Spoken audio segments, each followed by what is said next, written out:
Well, thank you, Madam Chairwoman and Speaker. I yield myself such time as I may consume. Gentleman's recognized. Thank you again, and I come to the floor today to pass the extension of our major surface transportation legislation.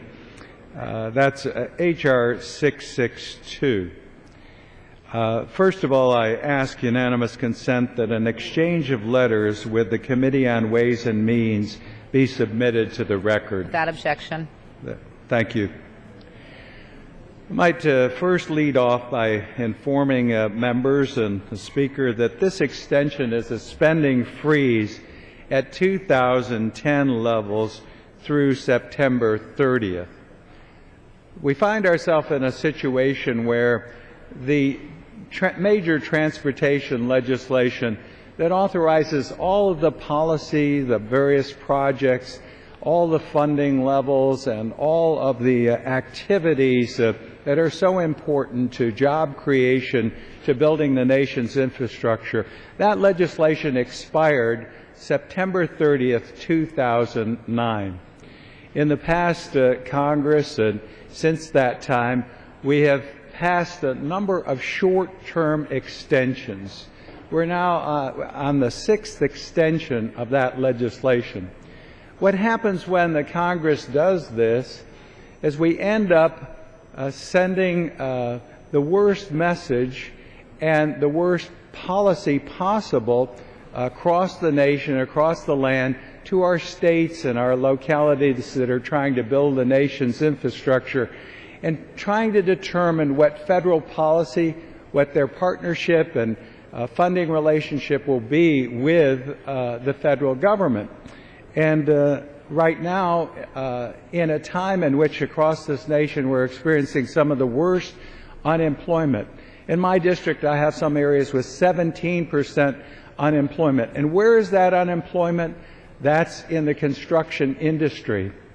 So it's critical that we pass an extension of the current legislation and extension that we're on, the 6th extension that we're on, and we do that before Friday. Friday is when the current extension expires. Again, this is important for jobs. Why? Our state transportation departments have only been able to do small projects. Now, they've done some sidewalks and they've done some repaving and they've done minor construction projects. But because they don't have a dependable federal partner in the hiccup manner in which we have provided policy and funding direction as far as our federal law for major transportation projects, because it's been done in such a helter-skelter fashion, people are not employed. Projects do not move forward. And this is the worst time that this could happen. I'm determined that that won't happen again. Now, I might like to do a short-term extension, and some people have said we should do that. But the responsible thing for us to do now is to pass through the fiscal year, and this extension takes us to September 30th, so states can plan, so people can get back to work, so we have some semblance of policy regarding building the nation's infrastructure in place now. People are crying out for jobs across this country. And we may not pass any other piece of legislation this year, but our transportation and infrastructure legislation, this and the highway reauthorization.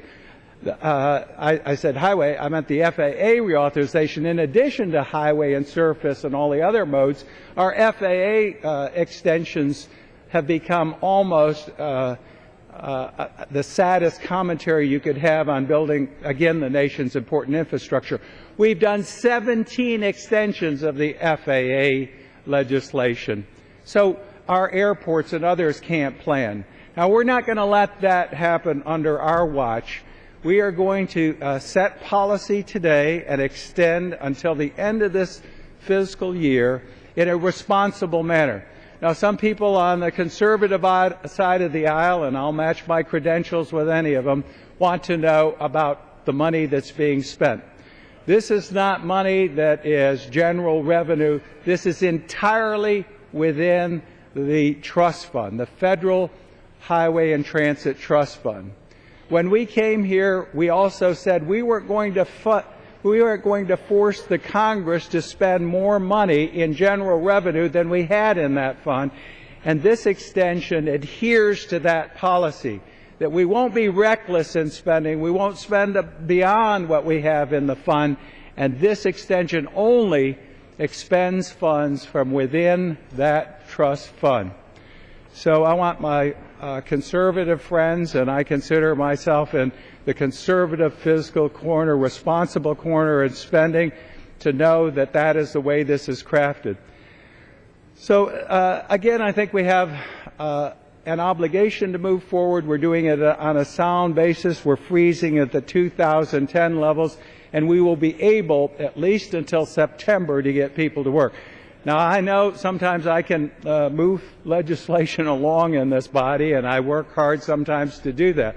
But I can tell you I cannot pass a full authorization bill by this Friday. We just took over again, some of these responsibilities a few weeks ago. We've had 6 extensions. I don't want to get again into a situation where we're doing these short-term job-killing extensions. So that's the reason that we're here. That's the responsibility that we have as a Congress in moving forward and again setting that policy and setting a time frame in which our states and others who actually do these projects can operate. And again, it's being done within the responsible parameters that this new Congress and the House of Representatives has set forward. I do want to say finally that I thank my colleague, Mr. Rahal, who is the ranking member, for his interest in moving forward with a long-term bill.